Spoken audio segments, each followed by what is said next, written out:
ہم ایک سلسلہ شروع کرنے لگے ہیں جس میں ہم انبیاء کرام، اولیاء کرام، صحابہ کرام اور اسلام کے تاریخی واقعات سب بیان کریں گے، لیکن ہم بالترتیب ایک سائڈ سے شروع ہوں گے جس میں ہم سب سے پہلے پیدائش انسان کا اسلامی نظریہ پیش کریں گے، جس میں صفی اللہ حضرت آدم علیہ السلام کا سب سے پہلے ذکر ہوگا۔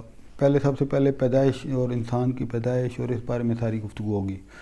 اس کے بعد آہستہ آہستہ جیسے جیسے انبیاء کرام کی باری آتی ہے اور ان کے ساتھ ان کے واقعات اور ان کے ساتھ جو واقعات پیش آئے وہ سارے انشاءاللہ بیان کریں گے۔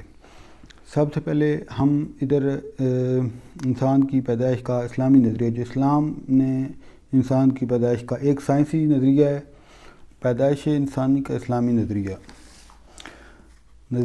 ارتقاء، جس کو ایولیوشن کہتے ہیں، کا دعویٰ یہ ہے کہ موجودہ انسان اپنی ابتدائی تحقیق سے ہی پیدا نہیں ہوا، بلکہ کائنات میں اس نے بہت سے مدارج طے کر کے اس کے بعد موجودہ شکل میں آیا ہے۔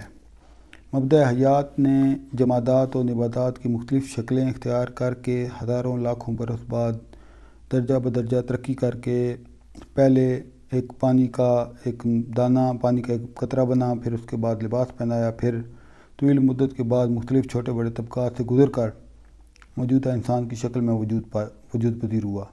یعنی پہلے بندر، پھر کچھ اور چیز، پھر کچھ اور چیز، پھر انسان بنے۔ یعنی یہ جو سائنسی نظریہ ہے۔ پیدائش انسانی کا اسلامی نظریہ اس نظریے سے بالکل مختلف ہے۔ یعنی یہ نظریہ ہے نا کہ انسان پہلے بندر تھا اور پھر ایسے بڑا ہوتا پھر ایسا انسان بن گیا اور پھر افریقن انسان بنا، پھر گورا بنا، پھر ایسے، وہ اسلامی نظریہ نہیں ہے انسان کی پیدائش کا۔ پیدائش انسان کا اسلامی نظریہ اس نظریے سے بالکل مختلف ہے۔ جیسے ڈارون جو پہلے بات ذکر ہوا ہے اور اس کے پیروکاروں نے پیش کیا، ان کے نزدیک انسان سلسلہ ارتقاء حیات کی اس آخری کڑی ہے۔ یعنی کہ وہ جو بندر بن کے، پھر بندر سیدھے ہو کے، پھر ایسے کر کے اب آخری حالت انسان کی اس وقت بعد میں انسان ایک ترقی یافتہ حیوان ہے یا معاشرتی حیوان جسے کہتے ہیں۔ اس میں کوئی ذاتی شرف نہیں۔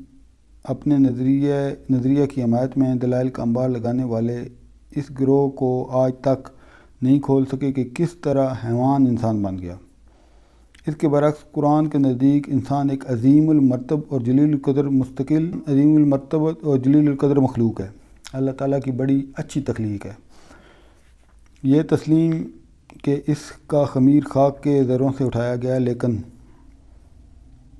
اللہ تعالیٰ نے جو قرآن میں فرمایا ہے اس کا مفہوم ہے، ترجمہ ہے، اور میں نے اپنی روح اس میں پھونک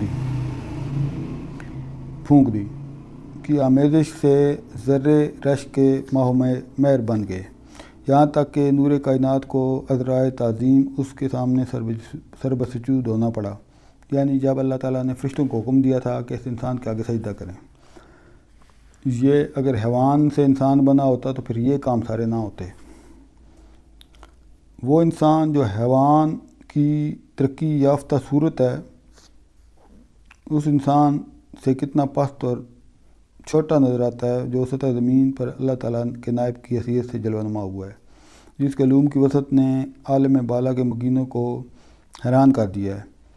آپ خود ہی فیصلہ لیجئے کہ اسلامی انسانی عظمت و شرف کا علمبردار ہے یا ڈارون کا، یہ جو ڈارون اور اس کے پرستار، ڈارون جو یہ کہتا ہے کہ انسان حیوان سے انسان بنا ہے۔ اب یہاں پہ ایک اسلامی نظریہ ہے انسان کی پیدائش کا، ایک ہے جو سائنسی نظریہ ہے۔ سائنس والے کہتے ہیں کہ انسان پہلے ایک جانور تھا، پھر جانور سے پھر جوں حالات اور موسم تبدیل ہوتے گیا تو انسان تبدیل ہوتا گیا، پھر ہوتے ہوتے بندر سے پھر یعنی سیدھا ہوتا گیا، اور پھر وہ آہستہ آہستہ انسان سیدھا کھڑا ہو گیا، ایسے بن گیا انسان۔ پھر اس میں سے کالے بھی نکلے، گورے بھی نکلے، اس سے سارے اس طرح ہوئے۔ لیکن اسلامی نظریہ انسان کی تخلیق کے بارے میں یہ نہیں ہے۔ انسان کے بارے میں اللہ تعالیٰ نے قرآن میں خود فرمایا ہے کہ اس کی مورت بنا کے اس میں اللہ تعالیٰ نے خود روح پھونکی۔